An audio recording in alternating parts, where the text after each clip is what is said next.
Lesson 8. Time and Numbers. Phrases related to time and telling the time.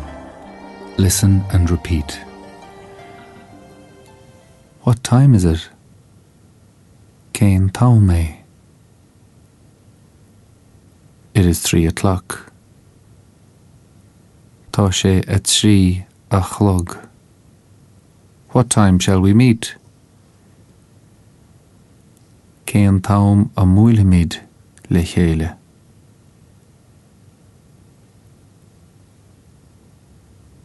"8:30 this evening.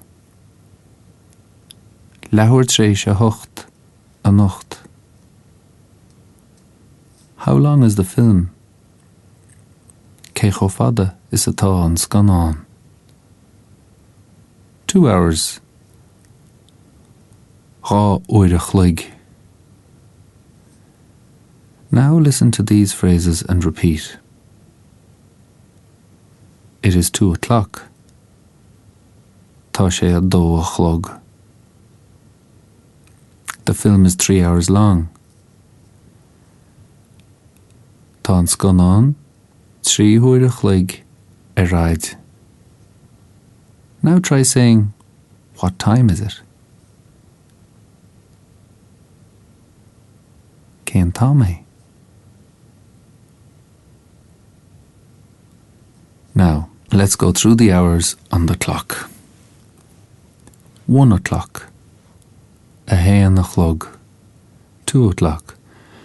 A dó a chlog. 3 o'clock. A trí a chlog. 4 o'clock. A ceathair a chlog. 5 o'clock. A cúig a chlog. 6 o'clock. A sé a chlog. 7 o'clock. A seacht a chlog. 8 o'clock. A hocht a chlog. 9 o'clock. 9 a chlog. 10 o'clock. A 10 a chlog. 11 o'clock. A haon déag a chlog. 12 o'clock. A dó déag a chlog. Midday. Meán lé. Midnight. Meán oíche. It is 9 o'clock. Tá sé a 9 a chlog. Now listen to these phrases and repeat. It is 1 o'clock. Tá sé a haon a chlog. It is 2 o'clock. Tá sé a dó a chlog. It is 3 o'clock. Tá sé a trí a chlog. It is 4 o'clock. Tá sé a ceathair a chlog. Now try saying it is 5 o'clock. Tá sé a cúig a chlog.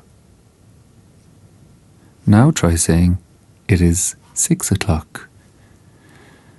Tá sé a sé a chlog. Some more time phrases for you. Listen and repeat. It is late. Tá sé dearnach. It is early. Tá sé much.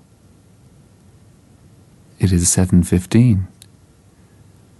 Tá sé ceathrú tréis a seacht. It is 8:45. Tá sé ceathrú chun a 9. It is bedtime. Tá sé an am dul a lí. It is morning. Tá sé in the waidin. It is afternoon.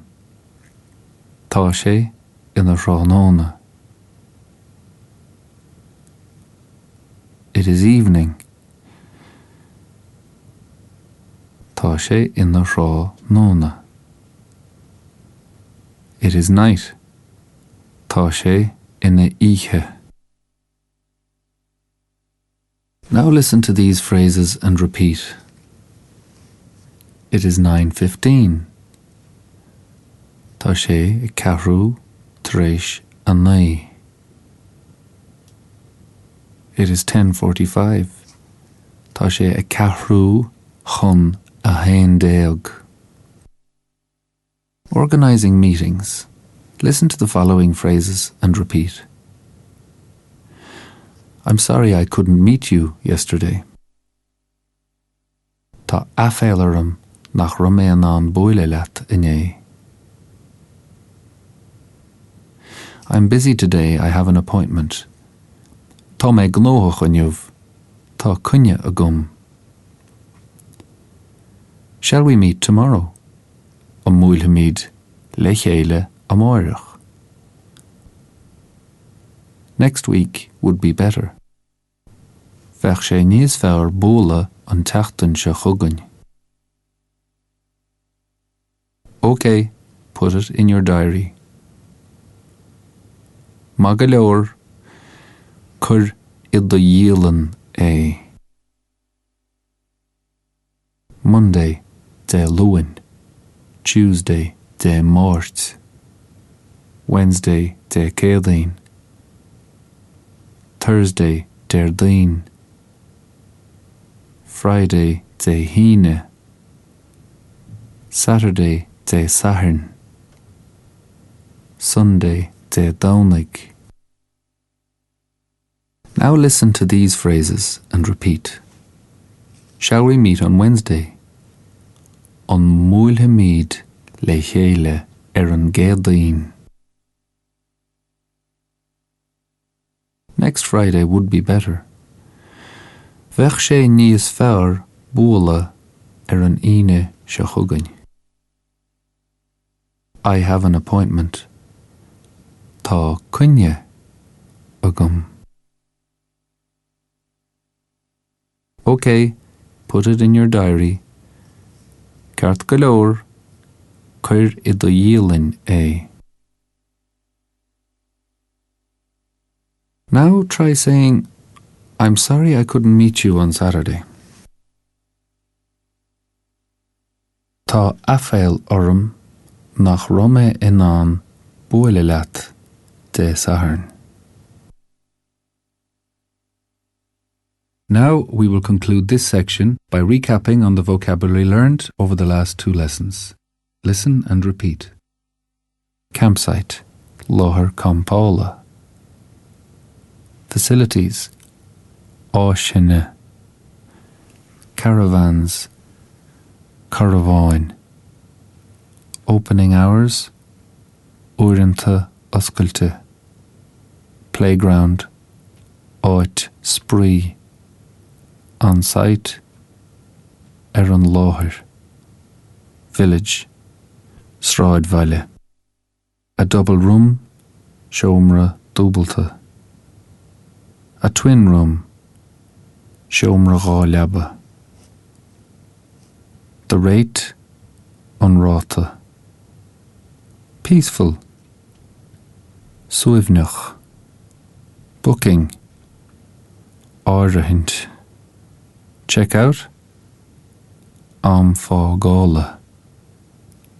A taxi, taxi. Alarm call, gléach dúiseithe. Credit card, cárta creidúsa. Budget accommodation, Lóistín Sair. Hotel, Óstán. A hostel, Brew. Guest house, Teach Lóistín. The internet, on Idirlíon. What time is it? Cén táim é? It is 3 o'clock. Tá sé 3 o'clock. How long is? Cé go fada is atá? Hours, uair. 1, a haon. 2, a dó. 3, a trí. 4, a ceathair. 5, a cúig. 6, a sé. 7, a seacht. 8, a hocht, 9, a 9, 10, a 10, 11, a haindeag, 12, a dóiag, midday, maun lay, midnight, maun ihe, late, dirnach, early, much. It is 7:15. Tá sé ceathrú tréis a seacht. It is 8:45. Tá sé ceathrú chun na naoi. Bedtime. Amdal lí. Morning. Maidin. Afternoon. Tráthnóna. Evening. Tráthnóna. Night. Ihe. Yesterday. Inné. An appointment. Cunne. Tomorrow.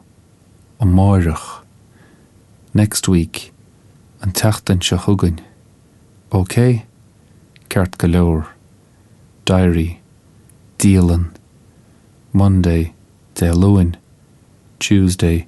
De mort. Wednesday. De céadaoin. Thursday. Der daoin. Friday. De híne. Saturday. De saharn.